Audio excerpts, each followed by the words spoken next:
IQ എന്ന ബ്രാൻഡിന്റെ IQ 13 5G എന്ന പുതിയൊരു സ്മാർട്ട് ഫോൺ ഇപ്പം ഇന്ത്യൻ മാർക്കറ്റിൽ ലോഞ്ച് ചെയ്തിട്ടുണ്ട്. ഈ ഒരു സ്മാർട്ട് ഫോൺ 55,000 രൂപ പ്രൈസ് റേഞ്ചിലാണ് വരുന്നത്. ഈ ഒരു വീഡിയോയിൽ നമ്മൾ നോക്കാൻ പോകുന്നത് ഐക്യു 13 എന്നുള്ള സ്മാർട്ട് ഫോണിനെ പറ്റിയിട്ടാണ്. നമ്മൾ ആദ്യം ഫീച്ചേഴ്സും കാര്യങ്ങളൊക്കെ നോക്കുകയാണെന്നുണ്ടെങ്കിൽ ഡിസ്പ്ലേയുടെ കാര്യത്തിൽ ഐക്യു 13 6.82 ഇഞ്ചിന്റെ 2K റെസൊല്യൂഷനിൽ വരുന്ന ഡിസ്പ്ലേ ആണ് വരുന്നത്. അപ്പം ഇതിൽ മികച്ചൊരു റെസൊല്യൂഷൻ വരുന്നുണ്ട്. 2K റെസൊല്യൂഷൻ തന്നെ കൊടുത്തിട്ടുണ്ട്. നല്ലൊരു കാര്യം തന്നെയാണ്. പിന്നെ അമോലെഡ് ഡിസ്പ്ലേ ആണ് ഇതിൽ വരുന്നത്. അതുപോലെ തന്നെ പറയേണ്ട ഒരു കാര്യം LTPO എന്നുള്ള ഫീച്ചർ സപ്പോർട്ട് ചെയ്യുന്നുണ്ട്. അതായത് റിഫ്രഷ് റേറ്റ് 1 ഹെർട്സിന്റെയും 144 ഹെർട്സിന്റെയും ഇടയിലായിട്ട് അഡ്ജസ്റ്റ് ചെയ്യാൻ കഴിയുന്നതായിരിക്കും. ഇതിൽ മാക്സിമം 144 ഹെർട്സിന്റെ റിഫ്രഷ് റേറ്റും കാര്യങ്ങളൊക്കെ വരുന്നുണ്ട്. പിന്നെ ഫ്ലാറ്റ് ആയിട്ടുള്ള ഡിസ്പ്ലേ ആണ് ഈ ഫോണിൽ കൊടുത്തിരിക്കുന്നത്. ഇപ്പം ഇത് ഗെയിമിംഗ് ഫോക്കസ്ഡ് ആയിട്ടുള്ള ഒരു ഫോണാണ്. ഗെയിമിംഗ് ഫോക്കസ്ഡ് ആയിട്ടുള്ള ഫോൺ ആയതുകൊണ്ട് തന്നെ ഫ്ലാറ്റ് ആയിട്ടുള്ള ഡിസ്പ്ലേ തന്നെയായിരിക്കും ഒന്നും കൂടി ബെറ്റർ. കർവ്ഡ് ഡിസ്പ്ലേക്കാളും ബെറ്റർ ഗെയിമിങ്ങിന് ഫ്ലാറ്റ് ഡിസ്പ്ലേ ആണ്. പിന്നെ പഞ്ചോൾ ഡിസൈൻ ഇതിൽ വരുന്നുണ്ട്. പഞ്ചോൾ വരുന്നത് ടോപ്പ് സെന്റർ ഭാഗത്തായിട്ടാണ്. പീക്ക് ബ്രൈറ്റ്നസ് വരുന്നത് 4500 നിറ്റ്സ് ആണ്.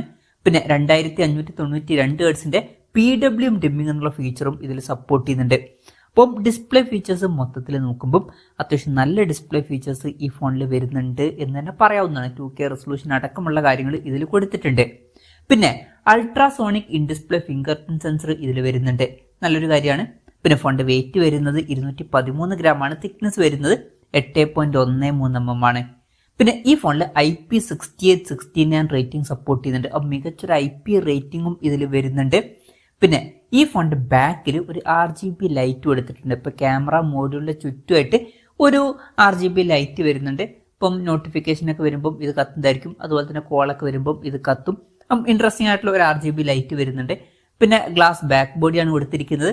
അതുപോലെ തന്നെ അലൂമിനിയം ഫ്രെയിമും കാര്യങ്ങളൊക്കെ വരുന്നുണ്ട്. ഈ ഒരു ഫോണിന്റെ ലെജൻഡ് അതുപോലെ തന്നെ നാർഡോ ഗ്രേ എന്നീ കളർ വേരിയൻസ് ആണ് ഇപ്പൊ ലോഞ്ച് ചെയ്തിരിക്കുന്നത്. ഇനി പ്രോസസറിന്റെ കാര്യത്തിലോട്ട് വരികയാണെന്നുണ്ടെങ്കിൽ സ്നാപ്ഡ്രാഗൺ 8L8 എന്നുള്ള പ്രോസസറാണ് ഇതിൽ വരുന്നത്. ഇത് സ്നാപ്ഡ്രാഗണിന്റെ ഏറ്റവും ലേറ്റസ്റ്റ് ആയിട്ടുള്ള ഫ്ലാഗ്ഷിപ്പ് പ്രോസസറാണ്. ബെസ്റ്റ് ആയിട്ടുള്ള പെർഫോമൻസ് തന്നെ ഇതിൽ നമുക്ക് ലഭിക്കുന്നതായിരിക്കും. അതുമാത്രമല്ല പെർഫോമൻസ് ഒന്നും കൂടി ബെറ്റർ ആക്കാൻ വേണ്ടിയിട്ട് ഒരു Q2 ഗെയിമിംഗ് ചിപ്പ് സെപ്പറേറ്റ് ഇതിൽ കൊടുത്തിട്ടുണ്ട്. ബെസ്റ്റ് ആയിട്ടുള്ള പെർഫോമൻസ് തന്നെ ഇതിൽ നമുക്ക് എക്സ്പെക്ട് ചെയ്യാം. പിന്നെ 5G സപ്പോർട്ടും കാര്യങ്ങളൊക്കെ വരുന്നുണ്ട്. 13ഓളം 5G ബാൻഡ്സും ഇതിൽ കൊടുത്തിട്ടുണ്ട്. പിന്നെ ബേസ് വേരിയന്റിൽ തന്നെ 12 GB റാമും 256 GB ഇന്റർണലൊക്കെ വരുന്നുണ്ട്. 16 GB റാമും 512 GB ഇന്റർണലും ആയിട്ട് വരുന്ന ഒരു വെർഷനും വരുന്നുണ്ട്. പിന്നെ LPDDR5X അൾട്രയുടെ റാമാണ് ഇതിൽ കൊടുത്തിരിക്കുന്നത്. അതുപോലെ തന്നെ UFS 4.1 സ്റ്റോറേജ് ടൈപ്പും ഇതിൽ വരുന്നുണ്ട്. മികച്ചൊരു റാം ടൈപ്പും അതുപോലെ തന്നെ സ്റ്റോറേജ് ടൈപ്പും കാര്യങ്ങളൊക്കെ ഇതിൽ വരുന്നുണ്ട്. പിന്നെ NFC സപ്പോർട്ടും കാര്യങ്ങളൊക്കെ ഇതിൽ വരുന്നുണ്ട്. IR ബ്ലാസ്റ്റർ എന്നുള്ള ഫീച്ചർ ഈ ഫോണിൽ കൊടുത്തിട്ടുണ്ട്. ഈ ഫോൺ റിമോട്ടൊക്കെ ആയിട്ട് യൂസ് ചെയ്യാൻ കഴിയുന്നതായിരിക്കും. പിന്നെ VC കൂളിംഗ് സിസ്റ്റം ഇതിൽ കൊടുത്തിട്ടുണ്ട്. ഫോൺ പെട്ടെന്ന് ഹീറ്റാതിരിക്കാൻ വേണ്ടിയിട്ട്. ഇതിന്റെ ഏരിയ വരുന്നത് 7000 mm² ആണ്. അത്യാവശ്യം വലിയൊരു VC കൂളിംഗും ഇതിൽ വരുന്നുണ്ട്. ഫോൺ അത്ര പെട്ടെന്ന് ഹീറ്റ് ആയിക്കൊള്ളണം എന്നില്ല. പിന്നെ സ്റ്റീരിയോ സ്പീക്കേഴ്സും കാര്യങ്ങളൊക്കെ ഈ ഫോണിൽ വരുന്നുണ്ട്. 3.5 ഓഡിയോ ജാക്ക് ഈ ഫോണിൽ കൊടുത്തിട്ടില്ല. ആൻഡ്രോയിഡ് 15 ബേസ് ആയിട്ടുള്ള വൺ ടച്ച് OS സോഫ്റ്റ്വെയർ ആണ് ഈ ഫോണിൽ വരുന്നത്. ഈ ഒരു ഫോണിൽ 4 കൊല്ലത്തെ OS അപ്ഡേറ്റും 5 കൊല്ലത്തെ സെക്യൂരിറ്റി അപ്ഡേറ്റ്സും കാര്യങ്ങളൊക്കെ ലഭിക്കുന്നതായിരിക്കും. ഇനി ക്യാമറയുടെ കാര്യത്തിലോട്ട് വരികയാണെന്നുണ്ടെങ്കിൽ ഫോണിന്റെ പിന്നിൽ ട്രിപ്പിൾ ക്യാമറ സെറ്റപ്പ് ആണ് വരുന്നത്. 50 മെഗാ പിക്സലിന്റെ f1.88 അപ്പേഴ്സിൽ വരുന്ന Sony IMX 921 main camera sensor ഇതിൽ കൊടുത്തിട്ടുണ്ട്. ഇത് അത്യാവശ്യം നല്ലൊരു സെൻസറൊക്കെ തന്നെയാണ്. വോയിസിന്റെ സപ്പോർട്ട് വരുന്നുണ്ട്. പിന്നെ 50 മെഗാ പിക്സലിന്റെ f2.0 അപ്പേഴ്സിൽ വരുന്ന അൾട്രാ വൈഡ് ആംഗിൾ ലെൻസ് ഇതിൽ കൊടുത്തിട്ടുണ്ട്.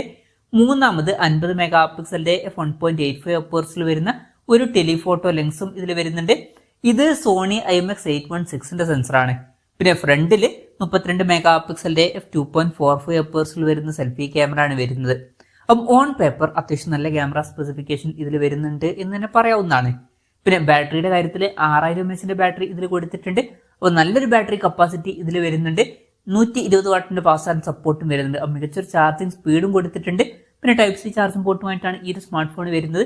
ഇതിൽ USB 3.2 Gen 1 സപ്പോർട്ടും വരുന്നുണ്ട്. അപ്പോൾ നല്ലൊരു ബാറ്ററി സെറ്റപ്പ് ഇതിൽ കൊടുത്തിട്ടുണ്ട് എന്ന് പറയാവുന്നതാണ്. പിന്നെ ഫ്ലാഗ്ഷിപ്പ് ലെവലിൽ വരുന്ന ഫോൺ ആണ് എന്നുള്ള കാര്യം പറയുമ്പോൾ നമുക്ക് മിസ്സിംഗ് ആയിട്ട് തോന്നുന്ന ഒരു കാര്യം വയർലെസ് ചാർജിംഗ് സപ്പോർട്ടാണ്. അതില്ലെങ്കിലും നല്ലൊരു ഫാസ്റ്റ് ചാർജിംഗ് സപ്പോർട്ടൊക്കെ ഇതിൽ വരുന്നുണ്ട്. ഇതൊക്കെയാണ് ഫീച്ചേഴ്സിനെ പറ്റി പറയാനുള്ള കാര്യങ്ങൾ.